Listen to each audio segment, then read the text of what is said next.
Assalamualaikum warahmatullahi wabarakatuh. Kami peserta Latsar CPNS Kota Bima tahun 2021. Angkatan 42 kelompok 3B.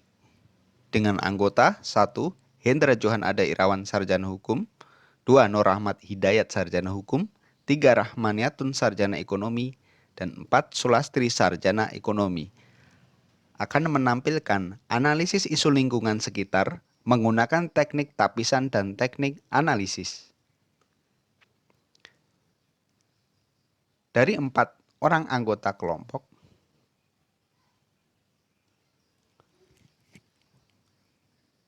masing-masing mengajukan satu buah isu kontemporer sebagai usulan yang telah kami rangkum sebagai berikut. 1. Kecanduan gadget di kalangan anak sekolah. 2. Meningkatnya pengangguran di tengah pandemi COVID. 3. Media sosial dan ujaran kebencian. 4. Hoax di media sosial semakin marak. Dari 4 isu tersebut, kami melakukan analisa dengan teknik tapisan APKL. Nomor 1. Isu kecanduan gadget di kalangan anak sekolah memenuhi kriteria aktual, problematika, kelayakan, kehalayakan. Nomor 2. Isu meningkatnya pengangguran di tengah pandemi COVID memenuhi kriteria aktual, problematika, kelayakan, dan kehalayakan. Nomor 3. Isu media sosial dan ujaran kebencian memenuhi kriteria problematika, kelayakan, kehalayakan. Nomor 4. Isu hoax di media sosial semakin marak, memenuhi problematika, kelayakan, dan halayakan. Sehingga dapat disimpulkan 2 buah isu memenuhi 4 buah kriteria dan 2 buah isu memenuhi 3 buah kriteria. Kemudian kami menetapkan 1 buah isu terpilih, yaitu kecanduan gadget di kalangan anak sekolah. Pandemi COVID-19 di Indonesia menimbulkan perubahan besar terhadap pola hidup dan kebiasaan masyarakat. Misal, pada bidang pendidikan, metode daring dilakukan agar anak-anak tetap memperoleh hak pendidikan meskipun berada di rumah dengan media handphone atau gadget. Memang hal tersebut mengatasi satu masalah, tetapi di sisi lain menimbulkan masalah yang cukup serius. Anak-anak jadi terbiasa dan kecanduan menggunakan gadget.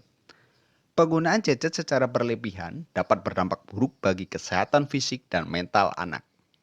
Selain itu, penggunaan gadget berdampak merugikan pada keterampilan interpersonal anak jika terlalu sering digunakan. Penjelasan terhadap isu terpilih. Aspek aktual. Isu yang dipilih sedang terjadi dan menjadi bahan perbincangan di tengah masyarakat yang saat ini masih berlangsung. Pembelajaran daring dan gadget tidak dapat dipisahkan. Aspek problematika. Isu yang dipilih memiliki dimensi yang kompleks, sehingga perlu segera dicarikan solusi atas semua masalah yang ada. Aspek kelayakan. Isu yang dipilih masuk akal, realistis, relevan, dan dapat diangkat untuk dicarikan solusi masalah tersebut. Aspek kehalayakan. Isu yang dipilih menyangkut masyarakat umum karena melibatkan anak-anak sekolah. Teknik analisis SWOT. Strength, kekuatan. 1. Pemerintah mengizinkan metode blended learning dengan shift masuk dengan prokes. 2. Sekolah menjamin terlaksananya prokes. Weakness, kelemahan. 1. Lemahnya pengawasan orang tua karena sibuk. 2. Kemampuan anak mengendalikan diri masih rendah. 3. Terpengaruh oleh teman dan lingkungan. Opportunity atau peluang. 1. Orang tua lebih peduli dalam hal memberikan perhatian dan pengawasan. 2. Memberi jadwal waktu maksimal penggunaan gadget sesuai keperluan. 3. Menghapus game atau aplikasi yang tidak diperlukan. 4. Tugas yang diberikan oleh guru tidak mengarah ke penggunaan laptop dan gadget. Tantangan. 1.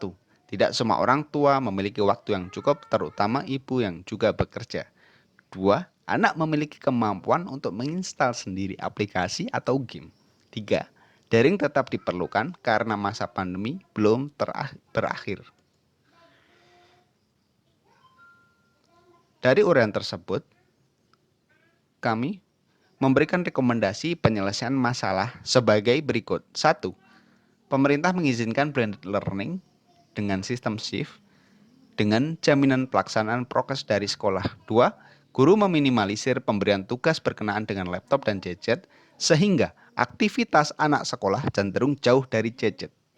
3. Pengawasan orang tua secara maksimal, kapan dan berapa lama anak diperbolehkan memegang gadget. 4. Menghapus game dan aplikasi yang tidak bermanfaat. 5.